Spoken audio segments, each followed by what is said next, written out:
ఇక్కడ మనం ప్రధానంగా ఇందోర్ మధ్యప్రదేశ్లో ఈ జంట బయలుదేరింది.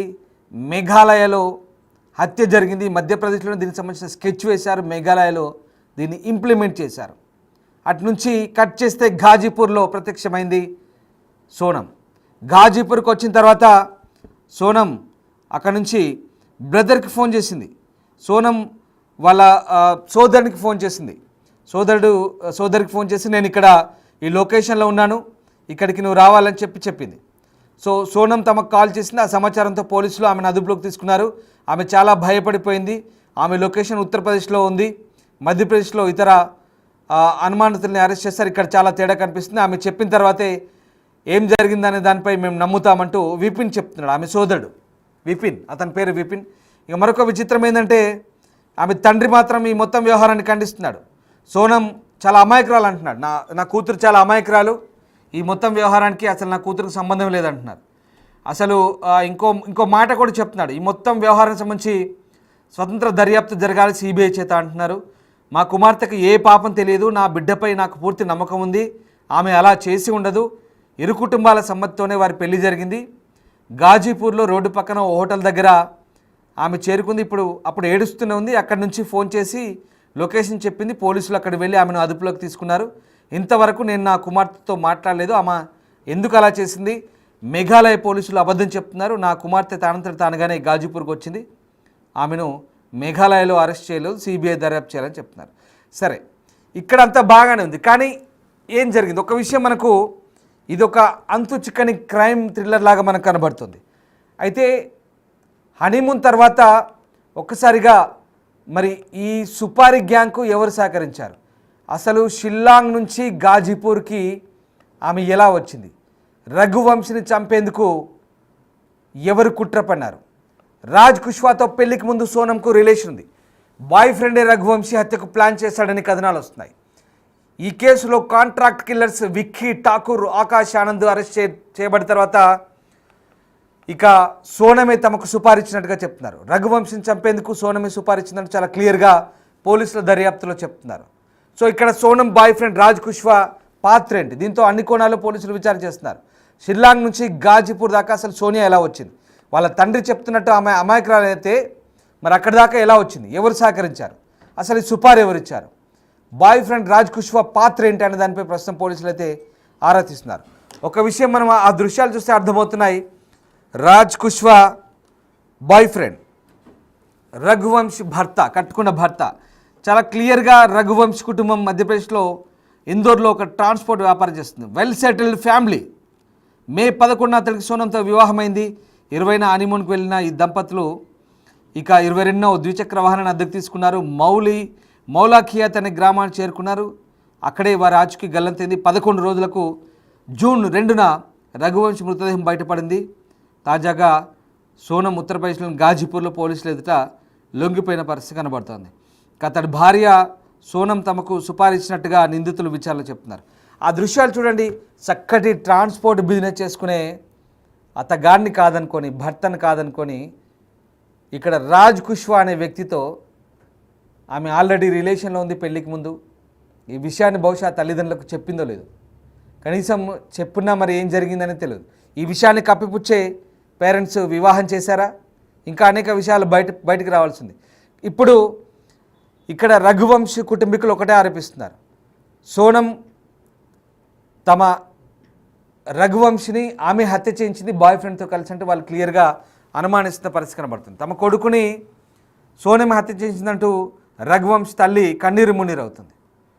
పెళ్ళైన 11 రోజులకే హనీమూన్ పేరుతో తీసుకెళ్లి హత్య చేయించిన. ఒకసారి ఆ ఇద్దరు కిల్లర్స్ని చూడండి, సుపారీ కిల్లర్స్.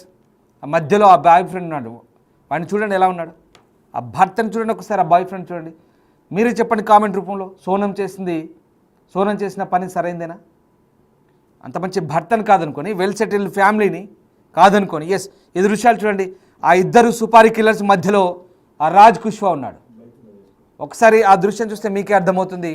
మంచి వెల్ సెటిల్డ్ ఫ్యామిలీ భర్తను కాదనుకొని ఆ రాజ్ కుష్వాతో ఉన్న రిలేషన్ కారణంగా వాడు చెప్పిన మాటల్ని నమ్మి వాడితో అలాగే కాంటాక్ట్ కొనసాగిస్తూ, కమ్యూనికేషన్ కొనసాగిస్తూ పెళ్ళైనాక కూడా ఇక భర్తపై బహుశా ద్వేషం పెంచుకుంది, ఇష్టం లేని పెళ్ళో ఏమో మరి భర్తను ఏకంగా అక్కడ తెలిసింది. ఇష్టం లేకపోతే వదిలిపెట్టాల్సింది, ఎస్ ఇష్టం లేకపోతే వదిలిపెట్టాల్సింది, కానీ ఇలా హత్యలు చేయించాలా? ఏకంగా అతన్ని అమాయకుని చేసి హత్య చేసి ఎక్కడో ఈశాన్య రాష్ట్రాల్లో పాపం రఘువంశు చనిపోయాడు.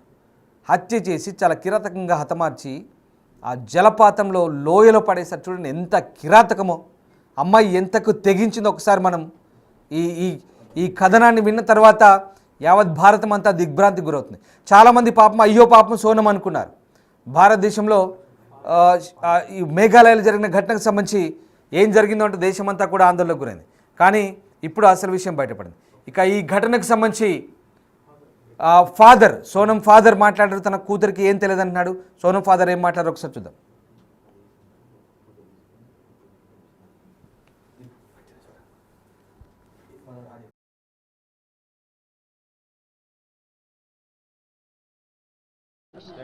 कि कोई ढाबा है वहाँ पे रोड पे, ढाबे वाले से उसने फ़ोन लेके सोनम ने और गोविंद से बात की। गोविंद ने फिर यहाँ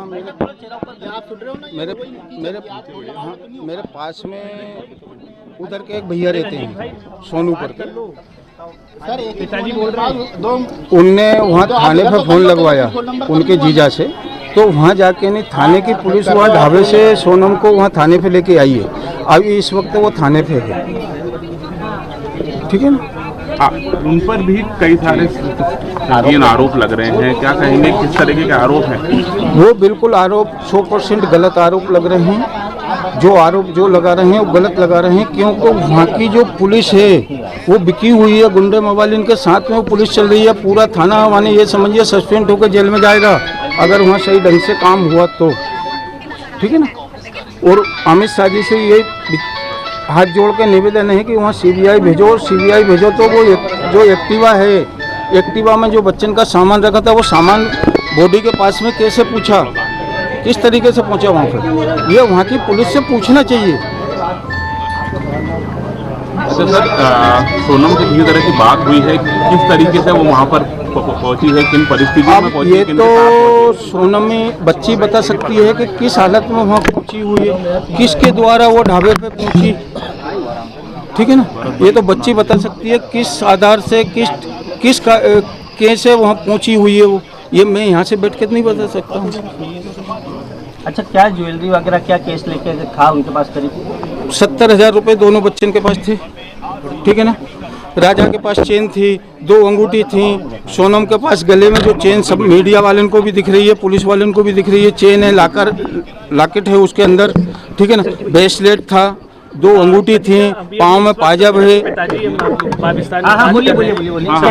सभी। राजा के पास चेन थी, 2 अंगूठी थी, ठीक है ना। सोनम के पास चेन, वो गले में जो चेन वाला ब्रेसलेट था गले के अंदर, उसमें वो लॉकेट था, हाथ में ब्रेसलेट था और 2 अंगूठी थी बच्ची के हाथ में, और चेन थी, पायजाब, पाँव में पायजाब थी, और इसके बाद में दोनों के पास पैसे थे। अब पैसे कितने थे वो बच्ची बता सकती है। सर, तो आप ये पूरा आरोप लगा रहे हैं कि जो मेघालय पुलिस है वो इसमें इन्वॉल्व है और उन्होंने पूरा आरोप सोनम पे लगा दिया है। वो पुलिस पूरी की पूरी उसमें, इस मामले में पुलिस का पूरा 100% हाथ है। हो सकता है पुलिस वाले ने ये कांड करके नहीं उसको बच्चे को वहाँ फेंक दिया हो। सर, अभी भी आप सीबीआई जांच की मांग करेंगे? बिल्कुल 100%। क्योंकि इतने दिनों से लगातार जो आप लोग सीबीआई की मांग कर रहे थे, लेकिन अब जब मेघालय के डीजीपी ऑफिशियल्स ने वहाँ के उस पर सोनम पे आरोप लगा दिया है, मध्य प्रदेश के कुछ लोग भी उसमें पाए गए हैं, तो अब क्या आपका कहना है इस पर? देखो, कल तक तो कोई मेरे को ऐसा सुराग नहीं मिला था कि मध्य प्रदेश के हैं, कहाँ के नहीं है, और मध्य प्रदेश के लोग वहाँ कैसे पहुँचे कैसे नहीं पहुँचे, ये तो पुलिस के काम है ना पूछना कि भाई वो लोग किस तरीके से वहाँ पहुँचे, कैसे पहुँचे, वो क्यों उनने मर्डर किया। ये तो पुलिस का काम है ना उनसे पूछने का, मेरा काम थोड़ी है कि मैं पूछ सकता हूँ। सर, सोनम कैसे भागी, आपको उसका कुछ पता है? नहीं, ये पता नहीं। किया सबसे पहले? सर, सबसे पहले उसने उसके भाई को फ़ोन किया। आपकी बात हुई? सोनम से अभी मेरी बात नहीं हुई। बेटे ने क्या बताया आपके? बेटे ने यही बोला कि वो ढाबे पे है और मैं वहाँ पुलिस भेज रहा हूँ। अच्छा। आप अभी जाएंगे वहाँ पर? आपकी कोई योजना सोनम के पास? सोनम के पास भेज दिया है मैंने। सोनम के मामा गए हैं और सोनम के मासी का लड़का गया हुआ, उसका भाई। रिश्ता जो हुआ था उसका, उससे क्या वो खुश थी? बिल्कुल 100% खुश थी जब तो संबंध करा अपन लोगों ने, कोई दबाव नहीं था। दबाव के कारण कोई शादी होती है कि दबाव से? भाई दोनों धनी रजी होंगे, दोनों परिवार के रजी थे, जब तो शादी करी ना। शादी के पहले या शादी के बाद में कोई ऐसा लगा आपको नेचर बंद? नहीं, ऐसा कुछ नहीं लगा। शादी के बाद में, अगर शादी के बाद में ऐसा कुछ लगता तो माँ बाप को पहले इस चीज़ का पता चलता है ना, इस चीज़ का माँ बाप को पता है, और रजी मर्जी से वो लोग घूमने के लिए गए थे। अगर ऐसा कुछ होता तो वो घूमने भी क्यों जाते? अब क्या मांग करते हैं आप? मांग में CBI की कर रहा हूँ। చూసారుగా సోనం తండ్రి దేవి సింగ్ తన కూతురికి ఎలాంటి పాపం తెలియదని తను అమాయకురాలని చెప్తున్నాడు. కానీ తన కూతురుకు సంబంధించిన కొత్త కోణాలు బయటపడుతున్నాయి.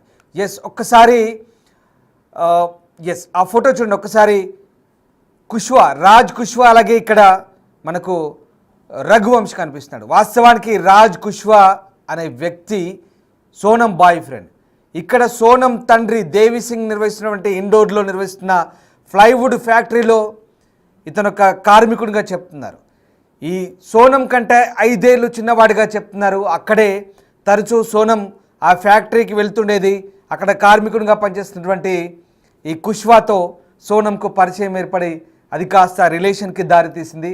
అక్కడే సరిగ్గా గత కొద్ది రోజులుగా ఈ తతంగం జరుగుతుంది. కానీ ఈ మొత్తం వ్యవహారం దేవి సింగ్కు తెలుసా తెలియదా అనేది ఇంకా క్లారిటీ లేదు. కానీ ఇక్కడ దేవి సింగ్ మాత్రం తన కూతురికి ఎలాంటి తప్పు తెలియదు అంటున్నాడు. కానీ పోలీసుల దర్యాప్తులో చాలా ట్విస్టులు బయటపడుతున్నాయి. ఇక్కడ ఫోటోలో చూసినటువంటి ఈ వ్యక్తి కుష్వా ఎవరైతే ఉన్నారో అతను వాళ్ళ ప్లైవుడ్ ఫ్యాక్టరీలో పనిచేసే కార్మికుడిగా చెప్తున్నాడు. సోనం కంటే 5 ఏళ్ళు చిన్నవాడిగా చెప్తున్నాడు. తరచూ ఆ ఫ్యాక్టరీకి వెళ్తున్న క్రమంలో ఇద్దరి మధ్య పరిచయం ఏర్పడింది. ఆ పరిచయం కాస్త రిలేషన్గా మారింది. కానీ ఈ విషయాలన్నీ కప్పిపెట్టి, ఈ విషయాలని బహుశా తెలుసో తల్లిదండ్రులకు తెలియదు. కానీ మొత్తం మీద ఇక్కడ ఈ రఘువంశ్తో వివాహం జరిపించారు. అదే ఇండోర్లో ట్రాన్స్పోర్ట్ బిజినెస్ జరుపుకుంటున్న రఘువంశ్తో వివాహం జరిపించారు. కానీ అది నచ్చక అతన్ని మర్డర్ చేయాలని ప్లాన్ చేసింది సోనం. బహుశా బాయ్ ఫ్రెండ్ సపోర్ట్తో ఇక్కడ క్లియర్గా మర్డర్లో ఇన్వాల్వ్ అయినట్టుగా అర్థమవుతుంది. కానీ ఇక్కడ విక్కీ ఠాకూర్, ఆకాష్ ఆనంద్ అనే ముగ్గురిని, ఆ కాంట్రాక్ట్ కిల్లర్స్ని అరెస్ట్ చేసినప్పుడు క్లియర్గా సోనం తమకు సుపారీ ఇచ్చినట్టుగా రఘువంశ్ని హత్య చేయించమని చెప్పినట్టుగా చెప్తున్నారు. ఈ హత్యకు సంబంధించి ఇక్కడ రాజ్ కుష్వా ప్రమేయం ఏంటో ఇప్పుడు పోలీసులు ఆరా తీసే పనిలో ఉన్నారు. రాజ్ కుష్వా వాళ్ళ తండ్రి ఫ్యాక్టరీలో పనిచేసే కార్మికుని చెప్తున్నారు. సోనం కంటే 5 ఏళ్ళు చిన్నవాడిగా చెప్తున్నారు. చక్కటి వ్యాపారం ఉన్న రఘువంశ్కి ఇచ్చి పెళ్లి చేసినప్పటికీ కూడా సోనం మనసంతా కుష్వా పైనే ఉంది. మనసంతా కుష్వా పైనే ఉంది. పెళ్లి చేసినాక కూడా అతడితో అలాగే కమ్యూనికేషన్ కొనసాగుతుంది. కానీ ఇక్కడ మళ్ళీ రఘువంశ్ని అడ్డు తొలగించుకునే ప్రయత్నంలో భాగంగా సుపారీ ఇచ్చి మరీ హత్య చేసింది. ఇక్కడ 3 జీవితాలు నాశనం అయ్యాయి. ఒక్కసారి గుర్తుపెట్టుకొని 3 జీవితాలు కాదు, కొన్ని కుటుంబాలు పూర్తిగా ఇక్కడ రఘువంశ్ కుటుంబం దుఃఖ సాగరంలో మునిగిపోయిన పరిస్థితి. అలాగే ఇక్కడ ఈమె బతుకు నాశనమైనట్టే సోనంది. అలాగే ఇక్కడ ఈ కుష్వా అనేవాడు, వాడు జైల్లోకి పోతాడు. సో మొత్తం మీద ఇక్కడ 3 ఫ్యామిలీస్, 3 జీవితాలు పాడైపోయాయి.